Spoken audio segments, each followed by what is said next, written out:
Took a year and a half off before college, and I traveled. I took my first pottery class when I was living in Mexico, in Guanajuato.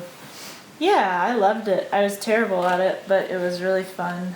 And so when I got to UGA, I was very worried that I didn't feel like I had this one passion and I knew what I wanted to do, because I thought that that's sort of like you were supposed to have that, like you should have this one thing you really love.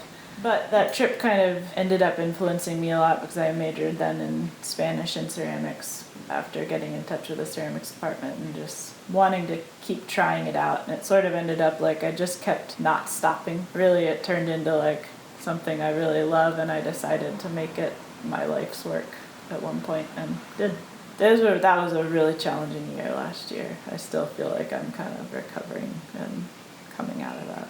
But the silver lining with the tree falling was that this thing that had just kind of developed or evolved without it necessarily being like a thought through, planned endeavor on my part really came into focus as to what it had become when the tree crashed, because then all of a sudden it was gone, and it made me recognize what a great community is here, what a great support we had from the bigger community for the studio.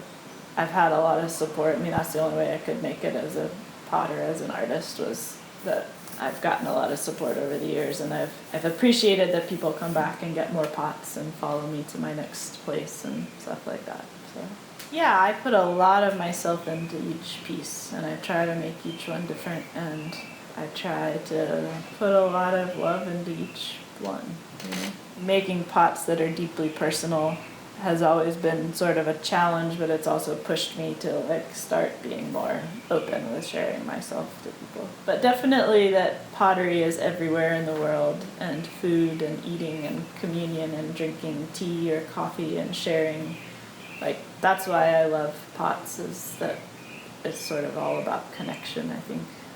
Peter, my brother, is adopted from Thailand, and I basically, whenever I paint or draw a fish, I'm like, oh, that one's for Peter, you know. I say, yeah, my sister Rachel is a really great artist, and the flowers are for her. Sometimes I try very hard not to think at all, because I think too much, and I like it better when I don't think. So I try to respond like, you know, I like to sit outside when I draw and draw the broken down chair that's on the railroad tracks.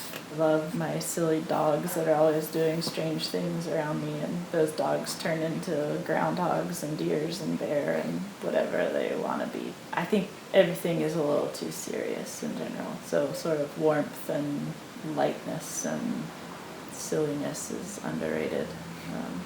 That's what I'm going for. They're not machine made. That's like totally beside the point. I want the hand to be very much present.